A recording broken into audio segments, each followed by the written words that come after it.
Good day to all the AVIAPRENEURS who joined us today in a new episode of AVIAPRENEURS podcast. This is Adnan Baranbo, and our topic for today's episode is business aircraft charter disruption. This is a topic that's very dear to my heart, and I had so many guests to discuss this topic before. And my guest to discuss the topic is Mr. Richard Hekker, the founder and CEO of Opes Jet. Good morning, Richard. Good morning, Adnan. Thanks for having me on the podcast today. I appreciate your time and interest. So I'm going to start with a brief introduction of Richard. Richard is an aviapreneur from the Netherlands. He started his aviation career 15 years ago in Germany, where he's actually a commercial pilot. He worked for Homak Aviation Group.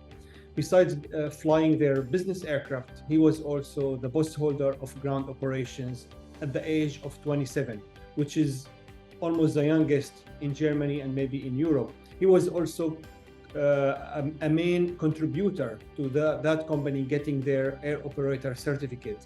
Later in his career, Richard he was in charge in operation for various other business aircraft operators in Europe, such as Imperial Jets and Flight Base International.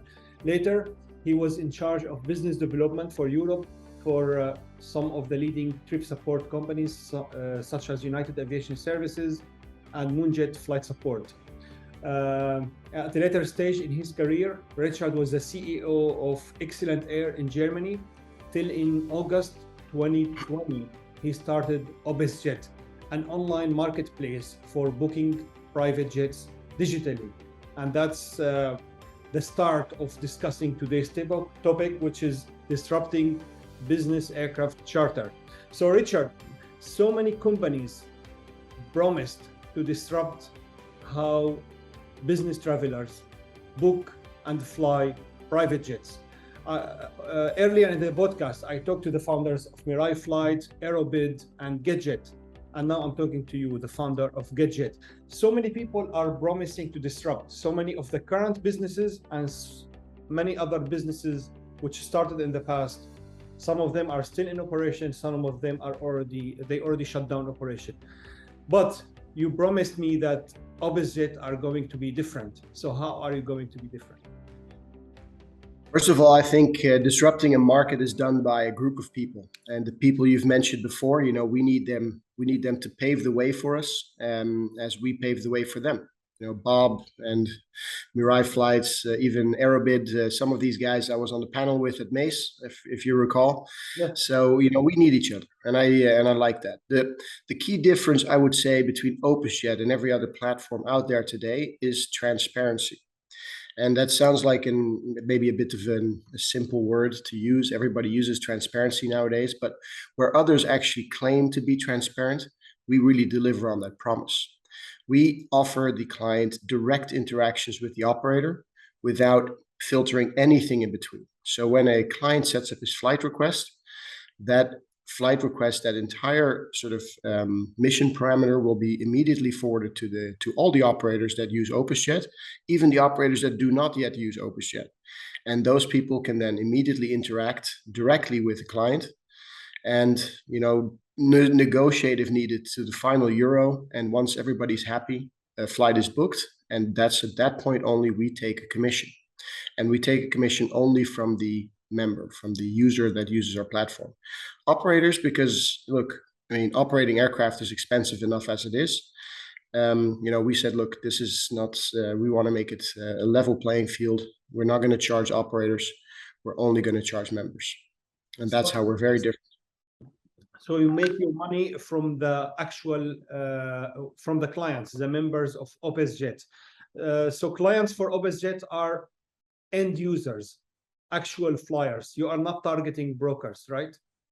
Correct. For the moment, I would say the only people we serve today, there's a handful of brokers using our platform, people that I know personally, but 99% of the market, or 99.9% of our members, are all end users of private jets. But these end users of private jets have been used to booking private jets through brokers for many number of years. So how are you going to change their habits? These are high net worth individuals, and they are not spending small amount of money. Flying a private jet is a very expensive purchase, and normally online purchasers or spenders, they are not comfortable giving their credit card online. So how are you planning to change the habits of these flyers? Well, you touched on a few points. First of all, it's trust. We have to build it. We're a new company, so people, it's hard to trust someone that you don't know, especially like you said, with large sums of money. And that's once again why, Opes Jet can work, because we don't touch the money of the member. We touch the 4% that they pay us for our service. The rest goes directly to the operator. So that is where we're sort of borrowing almost the trust of the operators and forwarding it directly to the members. Now, the way that it works, it's very similar to Airbnb. I realize that that word has probably been overused as well a little bit in the past few years, but it's kind of the same thing. We put people in touch with operators that can deliver the service that they're after. And we know that because of the way that our product is set up, there's absolutely no possibility of us getting a kickback from an operator or any sort of commissions, anything like that. Because even when an operator logs in on his operator platform, he can see the flight request that was put in by the member, and he can also see every other bid that has been made by every other airline. You'll see the name of the airline, the aircraft that's been offered, and the final price that's being offered. So obviously, if there's a kickback in there, those operators would price themselves out of the market, because the operator that doesn't have a deal with us, for example, would undercut everybody. And that's how we keep ourselves honest. So are you telling me that each of the operators on the platform are going to see the offers of all the other operators who actually bid for that flight? This is correct. Completely different from everybody else. It's different. Correct.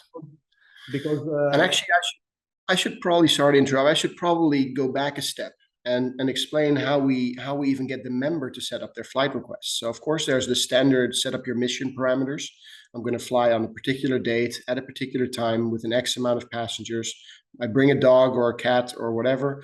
I have some special cargo like gold bars or whatever I have. You set all that up, and we will then sort of based on historic data for the past several years, we as Opes Jet through the app will give that member a range, whereas this is sort of the price range for this particular flight. And it ranges from a light jet, no frills, nothing included, all the way up to a heavy jet, everything included. So now the member is asked, how much service are you looking for? How much money are you looking to spend for this particular charter price? They set up their budget, and we also inform the operators, look, the client is looking for this amount of money for this particular flight. So let's say you're an operator of a Global Express and you see that the budget is in the range of a Mustang. You can save yourself the time and trouble to bid on this flight, because you know you're going to be way out of range. However, if you have an empty leg on that Global and you can be somewhere in the ballpark figure, you may be able to catch that client and say, hey, you know what? For an extra few €1,000, I'm going to be on a Global instead of a Mustang. Now, again, the good thing is that the operator has a chance to deliver their services, and the client is the one who takes the decisions. So we really say it like this: the power is in the hand of the client in this case. But don't you think that the operators seeing each other prices will kind of lead them to price wars? I don't think it's just about price. I mean, you've been in the industry probably as long as I have, and the prices are not what drives clients in this case. It's a full package that the operator has to offer. So it's the type of aircraft that's being offered, it's the level of safety that a particular operator has to offer. It comes with everything: the service levels, the catering that's on board, the experience that goes around that flight. So when I say yes, on the one hand, most clients will look at price. But when we're looking at multiple bids in a certain area for a certain particular flight, you'll see that the bids are quite evenly matched. So it's all up to the client that to say, do you want a Hekker 800 XP, or do you prefer an XLS Plus? Would you like to try the PC-24? Would you like to try a new operator, or would you like to work with an established operator in the industry? All of those choices we deliver to the member, to the client, and they choose. Very interesting. So the member, what's the profile of the member? Who's the ideal customer for Opes Jet? The ideal customer, well, the thing is, it's the ideal customer is someone that does everything on his phone. It's a captain of industry, someone who's used to, taking his phone out, booking restaurants, booking hotels, booking flights, booking, even ground transportation, helicopters, luxury villas, yachts, you name it. Everything is done on a phone. Now, for those clients right now, it's very, very difficult. I wouldn't say impossible, but it's very difficult to book a private jet charter just by using your phone. Now, OpesJet creates that option where you don't have to do anything. You take up your phone, set up your mission parameters, offers come in, you select the one you like. You either can negotiate directly with the operator of that flight, or ask some particular questions like, could we depart a little later? Can I bring an extra piece of luggage, whatever, etc. And once that is all done and negotiated, then you immediately say, well, I booked this flight, I pay OpesJet their fee. Then the operator puts the contract in the app, they sign it on the app. So then the operator puts the invoice in, the client pays directly to the operator, and that flight is booked. And it's literally that simple, as I just explained it. So we need to have people that are a bit tech savvy. I had a customer once, just a few months ago. He was in his mid 70s. So that was a bit challenging, I'm going to be honest. But I walked him through the app. And even for him, he said, Richard, it is so incredibly simple to book a flight on this platform that, I don't understand why not everybody's doing it. I said, well, tell your friends, and maybe we will at some point be dealing with everybody. So is OpesJet for everybody? Yes, in a way it is. It's for everybody that has sort of the means to, but also is looking to spend the kind of money that you need to spend to fly private. It's not only about affording, it's about wanting to afford it. Very interesting. So so you're telling me that OpesJet is mainly mobile based. Do you have a web version as well? That's in the making, because right now we have just an iOS app. So it's very much targeted to iPhone users, iPhone, iPad, iMac.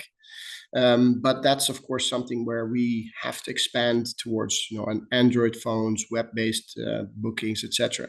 That's in the works, and it should be with us very soon.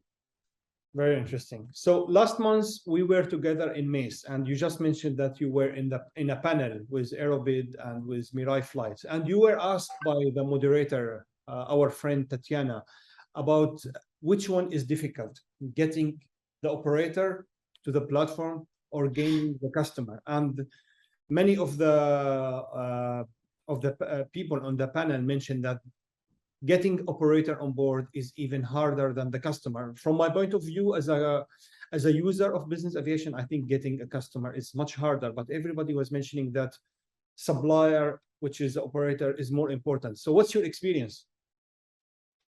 That's a good question. And again, why we are different is because operators can work in two different ways with OpesJet. Again, we've built a platform for operators, which they can use. It's free. We don't charge anything for them. And operators that use our platform, that log in, can first of all see all the qualifying requests from our already vetted customers. The next thing is they can see, of course, the expectation of the customer, so the price expectation they have, and they can see what other operators have bid. That's option A. So you log into your platform, you deal with those quotes, you deal with the bookings through the site. You can set up your own fleet. You can add additional information like your own logo, your terms and conditions, your AOC, etc., etc. All of that information you can manage by yourself. You can set up multiple members so that different sales members of the team would get notified in case of certain whatever changes to a booking or when new requests come onto the platform. But all in all, that's option A. Now there's also option B, and that's, most operators in the beginning will work with us through option B, which is they receive their requests from us through Avinode or through other sourcing platforms, even by email. And we ask them to either log into the platform and post their request themselves. It takes a few seconds to do, or we ask them to email us the quote. And when they email us the quote, what we do is we actually pre-qualify or pre-set up their accounts for them. So every operator that has ever sent us an offer has already an account on OpesJet. We've set it up for them. We add the bids in their profile. So even if an operator says 6 months from now, okay, we've been doing some bookings with OpesJet. It seems like a pretty nice platform. Let me check it out. They can go in and they can, see the history from the first time they made a bid to today. What has happened? They can even go back and see, why did I not win a particular flight? Why did I lose that one? Is it because the customer had a better deal? Did he have, did he change his mind? What happened? So in a way, what we're doing is we're also providing quite a lot of business intelligence for free to the operator. The operators can know quickly, am I pricing myself out of the market? Or am I maybe even undercutting my own price? Maybe I'm too cheap, right? Because if everybody is offering between 20 and 25, there's no reason to send an offer in for 15. You could send an offer in for 18 and still be the cheapest. So that's very interesting. This is sort of what my intentions were. Bring more transparency on all sides. So you're not only providing them leads and customers, you're also giving them access to data and intelligence information they can benefit from in their future commercial decisions. Correct.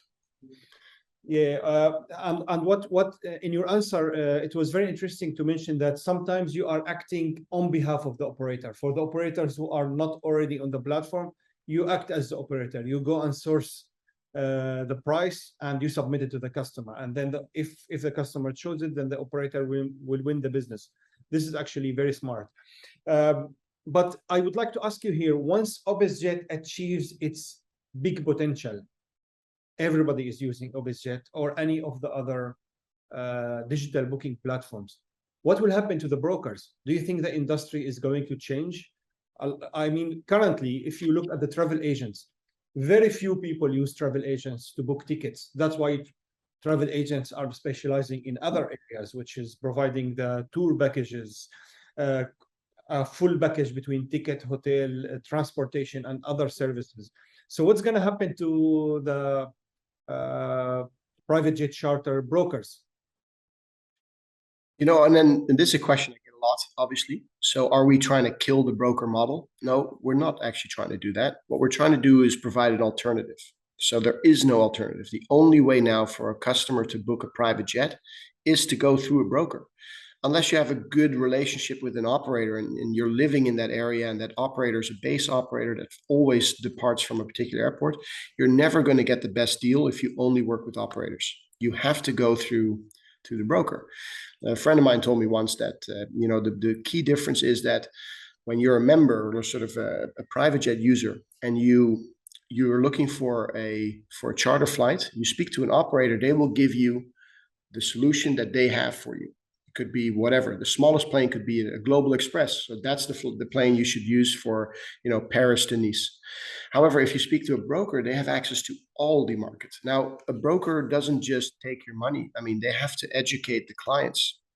There are a lot of first-time users in the market, especially since COVID, that those commercial options that were available to them, they disappeared, and they still need to travel, so they had to go and find a private jet. Once again, the only way to do that is through brokers, or of course through OpesJet. And we've seen a lot of first-time users come to OpesJet, and we've had to do the same thing brokers do, which is educate them, explain to them what it is that the private jet charters are all about. What is it? What is the benefit to you, and what is expected of you?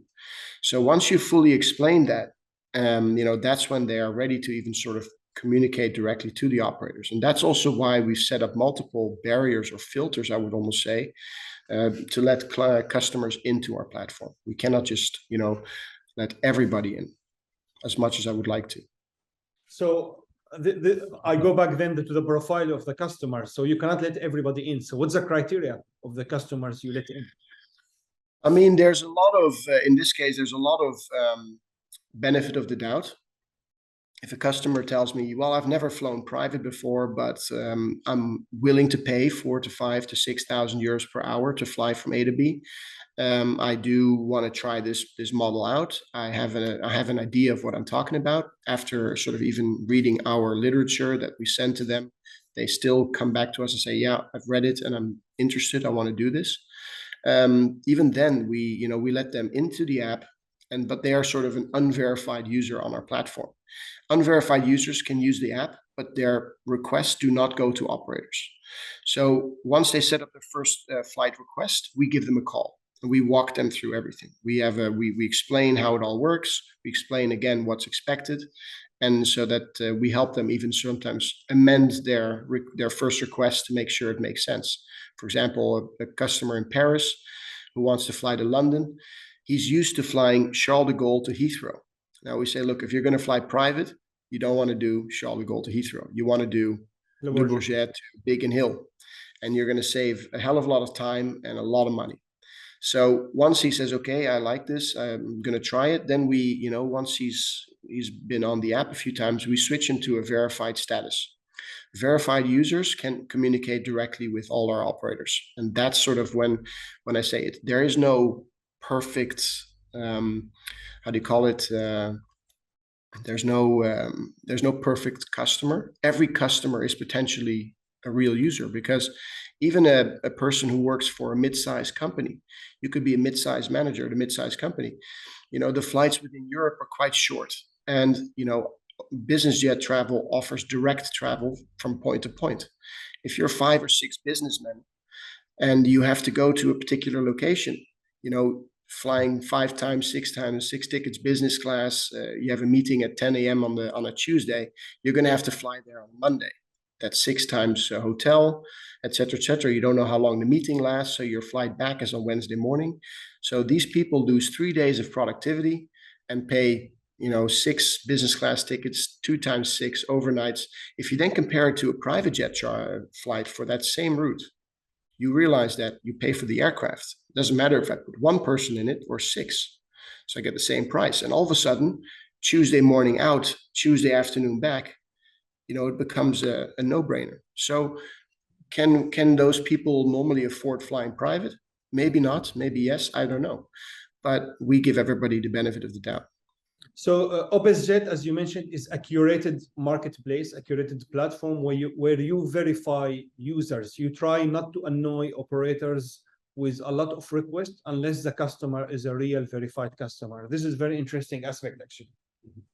It's important. I mean, we initially started it off, we've been experimenting a lot in the past year and a half. In the beginning, we started sending the requests out to all the operators, every single request we got. Because we didn't know, let's say Qatar executive could have an aircraft in Paris for the duration, or leaving at the point where the client wants to leave. So we don't know. But then we had sort of requests, like I said, again, Paris, London, and we're asking Qatar executive for a quote. So that's where I thought to myself, look, okay, even as much as I was thinking that most of the industry can simply just weed out, so, okay, disregard, it's still taxing on their time. And so we had to change this model. And now we have a very smart way of targeting only the most, let's say, effective operators for every single flight. Can't say too much about it, but it's a proprietary sourcing tool that we've developed. Very interesting. When we started the discussion, we talked about trust, and actually trust requires a lot of investment in marketing, so the flyers can actually recognize the brand and trust it. And this requires significant investment. It's not, building a company like OpesJet is not like just build it and they will come. You need to have a great product, but you need to raise awareness about it. How did you raise funds for OpesJet? Well, luckily, being in this industry for this long, the people I deal with have deeper pockets than I do. And some of these people, all pretty much agree to come and help me with this point. So our first investor, it's a bit of a funny story. The first investor we found, I'm living here in Malta, as you may know, and I met him standing on the beach, feet in the water. He was his son and my son go to the same class, and we were talking about private jets, and he told me, Rich, I'm actually interested in at some point buying a private jet. Would you be able to help me with that? And I said, well, I have a better idea. How about I let you help me build up OpesJet, and you don't have to book a private jet. You don't have to own a private jet anymore. He says, that sounds like an interesting prospect. How about I fund your company and you help me buy a plane? So I'll tell you this, 3 years later, he's helped us fund OpesJet, but he still doesn't have a plane. So he doesn't need it anymore because now he has OpesJet. And that's basically the point. But, coming back to, does it require a lot of money to build Opes yet? You know, the funny thing is, because it's such a niche industry that we're all working in, I mean, I feel, and I think you'll probably agree, you know, there is no better ambassador than a happy customer. Our vision is, in fact, to provide a level of service that sells itself. OpenJet is, in fact, not a very hard sell. You know, for operators, I mentioned, our platform is completely free. It offers one of the highest sales conversion rates in the industry today. And we also take care of all the marketing. We hand the operators the bookings that they need on a silver platter. It's not a hard sell for operators. For our members, it's an equally easy sell. You know, members download a free app. They have zero commitments and zero fixed costs. So there's no sign-up fees, there's no monthly fees, or a lot of platforms ask for those sort of fees. But anytime that they want to book a charter flight, they simply put their request in our app and then compare the offers they receive through OpenJet, you know, from our operators directly, to the offers that they would receive through their usual channels. So we're not shying away from competition. We tell everybody, look, you know, there's multiple ways to book a private jet flight. You probably have some of your own. Maybe you work through a broker, maybe you work from another platform. Try OpenJet, compare them. And only if you are convinced and you want to book that flight through OpenJet, you pay a fee to us. And otherwise, no fees are asked. So again, one of the things I should also mention is that today, every single one of our customers is a repeat customer. I mean, our first major European customer, who also came to us from outside of my own personal network, they decided that they liked the idea so much that they actually became shareholders as well. And so, you know, that's just, again, it all comes back down to there's no better ambassador than a happy customer. The same thing happened to our first big US customer. He's also a shareholder now. So, you know, when you ask, how do we fund this? It's people are coming to us and saying, look, I love this product so much. Can we do more? So you're repeating Mr. Warren Buffett's story. He was a supplier of NetJets, and then he bought NetJets. Yeah, I won't sell all of Opes yet. I like to have partners on board. First of all, the good thing about running your own company is that you choose who you work with. So we only work with the people we like. And secondly, you know, we've been saying, I want to bring in shareholders that don't just bring me money. They need to be able to open a door that I cannot open myself. Strategic And if that happens, they're in. So you have amazing team. I know Pascal as well. Please pass my greetings to him. I will definitely do that. So, Richard, you're a pilot. You worked as a consultant, as a director of flight operation, post holder ground operation, as a CEO. Despite all of that, you left all the career you had and you decided to start your own business, your own startup, based on an idea, based on a vision. What actually motivated you to leave all that secure career and to start a new business? You're doing great actually now, but when you started, it was just an idea. It's full of risk. What led you to take that decision? You know, every great company starts as an idea. I mean, and it can be a great idea, but you have to execute it in the right way. And I think that if you're going to do something, you have to go all in. So you're right, it was a risk. I did take a risk when I started OpenJet, but it's a risk that I was more than willing to take. I mean, first of all, OpenJet is a concept that was built from a need, and I mentioned that at Mace as well. You know, every good idea has to be born from a need. If you're just innovating to innovate, you're not going to be successful. But if you're filling a need that is there by the industry, and let's be honest, we're not just filling the need of our members, of the people that fly private. We're filling a need for operators. They need us just as much, because operators have been, you know, they're almost battling, you know, I don't want to use the word cartel, but it's almost impossible to not work with a broker these days. And brokers, they tell you what they're going to pay you. They're going to tell you when they're going to pay you. And so, you know, it's no longer a matter of, okay, I will take the flights that work best for me. It's this broker calls you and he does 80% of your business. So he's going to say, well, look, you know, I need you to do this, even if it's under cost.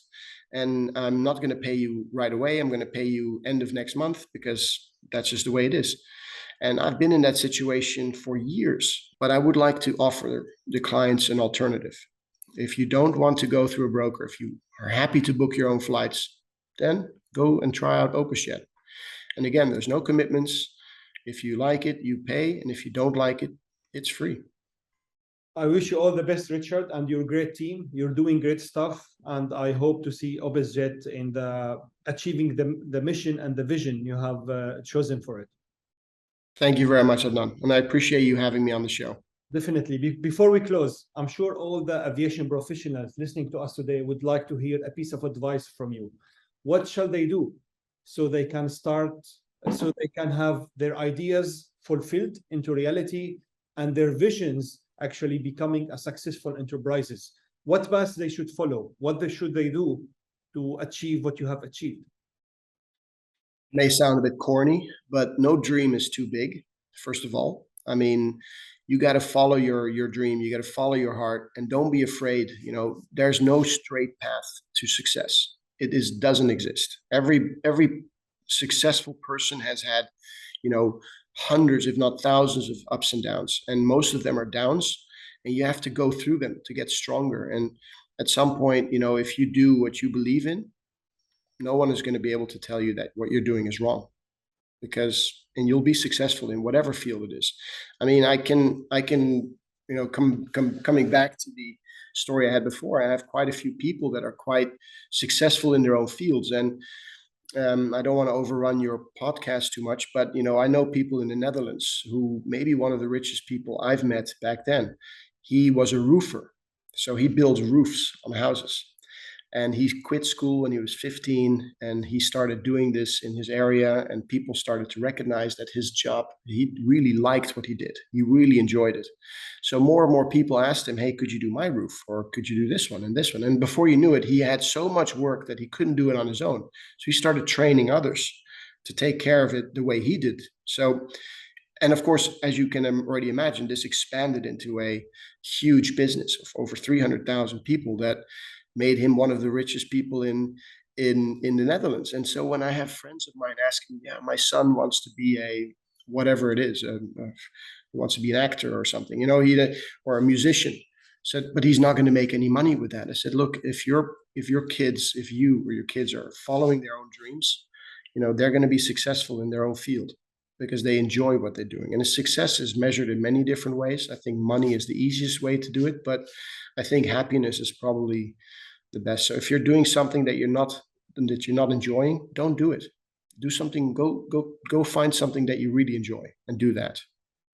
Thank you, Richard. Very valuable advice. Sorry for the extremely corny answer. I learned a lot from you, and I really appreciate what you're doing, and I wish you all the best. And I thank you very much for your time, passion, and interest and support. You got it, man. Anytime. Talk to you soon. And see you in Dubai at MIBA. I look forward. Thank you to all the aviapreneurs who joined us today. I'm sure you found a lot of golden nuggets in today's episode. I look forward to seeing you again next week with another episode of Aviapreneurs podcast and another great aviapreneur. Have a great day.